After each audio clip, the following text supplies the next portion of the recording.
Hey everybody, it's Jason Blaha here, and today I want to chat with you guys a little bit about understanding that combining exercises for complete development of looking at how we would look at different elements a little bit to develop muscle. So for example, this all came from the same workout I did, and this is something where we could discuss the pectorals and the triceps, right? These are two of the biggest primary movers in most of these exercises.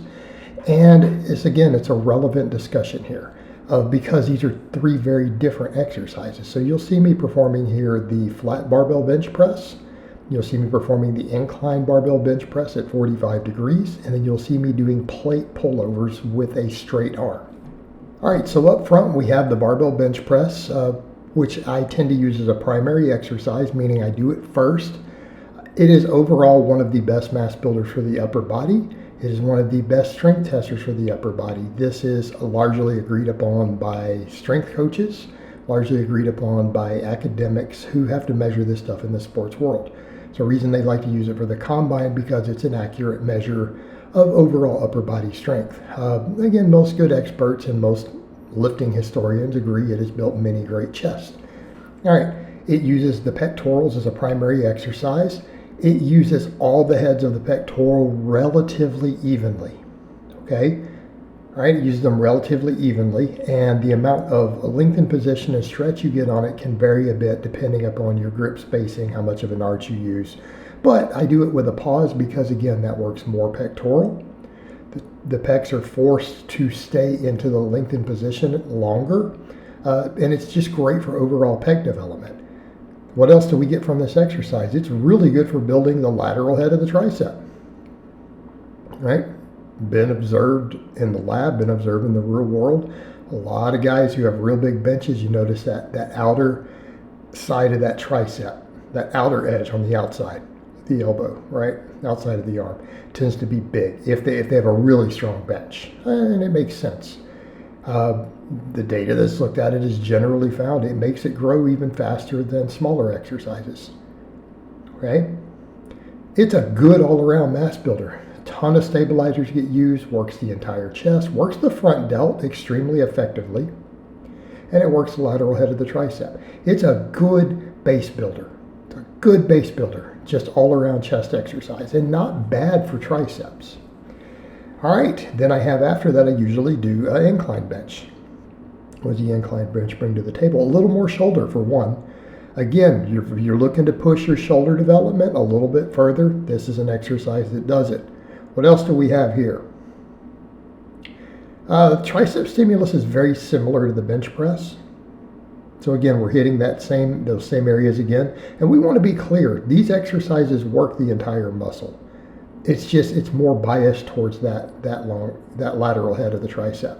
All right, same thing, we come over to the incline. The incline actually works the whole chest. It seems to put a little bit of a bias towards the upper portions, the upper regions of the muscle. It doesn't isolate it or anything crazy like that. The lower chest still grows from incline, still stimulated by it. It just biases it. So what does this mean? It's going to work part of the chest a little bit different than the bench, the flat bench. Arguably might be less total activation, but it's a little more targeted in certain areas. All right, so what are we getting? We're working some different fibers. Tricep stimulus is probably about the same. The pec, though, it shifts the bias a little bit, but it's also still one of those stretch position movements, puts us into a lengthened position. We could argue that it's a little more lengthened position than the flat bench. This is a good combination. And I've said this for a long time. I mean, if you're really someone who struggles with overall chest development, really with balanced chest development, maybe you really struggle with that upper chest, kind of getting that extra separation and stuff up there. All right, combining these two together is a good idea. What I don't like is when people are like, can I replace the flat with the incline? No, it doesn't work as much total muscle. And I'm a fan of the incline. But I think these two combined together, you could split your volume a little bit if you're not getting what you want. Like, let's say you're only going to do so many sets for chest. Well, you could take some of the sets you might have done for bench and put them into that. I wouldn't go under about 3 sets of a flat bench, though, personally. But you could split them over and do 3 sets of each. All right, now for some in a workout. That's a real good amount. Works really well. All right, so what do we have here? We've got a lot of lateral head of the tricep. We've worked the chest pretty thoroughly. We've actually worked the front delts and things pretty thoroughly. So then what happens? We've got this pullover. All right, I use this for a lot of reasons. I'm a big fan of it for the shoulder mobility because of what it does for my ability to do pull-ups again. It helps open a lot of things up, helps free up a lot of things in my scapula, helps open up like my subacromial process. All right, this has helped me for someone who's had some shoulder impingement issues from pull-up overuse and things, but again, having tight things happening in my shoulders. This exercise has been really helpful. But as a chest developer, it puts another stretch on the chest. And here's the thing. You know, you'll have a lot of people who are like, well, you know, that's why I like to do flies. I get a different stretch than I get on the bench, but it really isn't always. It might be in some cases more stretch, but in the same plane. This is a different stretch.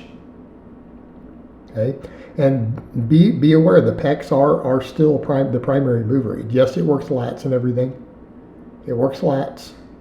It works some of your deltoid and shoulders, but it's primarily pectoral. So now, what have we done? We've hit the pecs from 3 different angles, right? And one of them's now a nice, good single joint movement. You know, we can call it an isolation movement if you like that term. You know, single joint exercise versus these 2 really good multi-joint. We've worked the chest thoroughly from 3 different angles.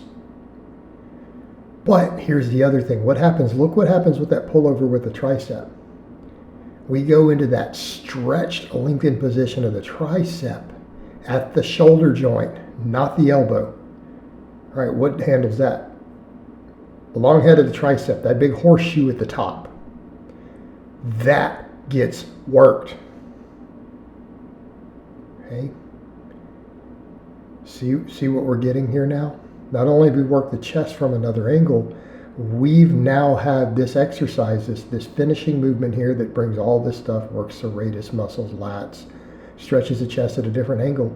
It works the other end of the tricep almost entirely. It does not work the lateral or medial heads at all, the ones near the elbow. Doesn't do anything with them. But it flexes and engages and stretches the long head through the long head's primary function, which is that movement of the shoulder. Okay?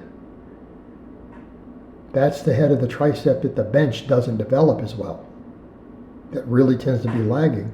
We've now taken this exercise and come in, and now we've turned this into a complete tricep workout. We've now hit a new angle on the tricep that was being completely neglected with the bench press. Instead of just accentuating what the bench does and focusing more on upper chest and delt, we've now worked the tricep from a completely new angle. All right. This is a nice, complete set of exercises. Not saying this is everything you want, because, I mean, you might want a little more lat work and some biceps and things. But as far as all of your various pressing muscles go, at least a pretty good portion of your deltoid, your entire chest, your entire tricep, have now been worked at some deep angles. By combining these together, all of them are going to hit different muscle fibers within those muscles. All right, guys, but that's really all I have to say on that today. I hope it's been informative, and I'll talk to you guys next time.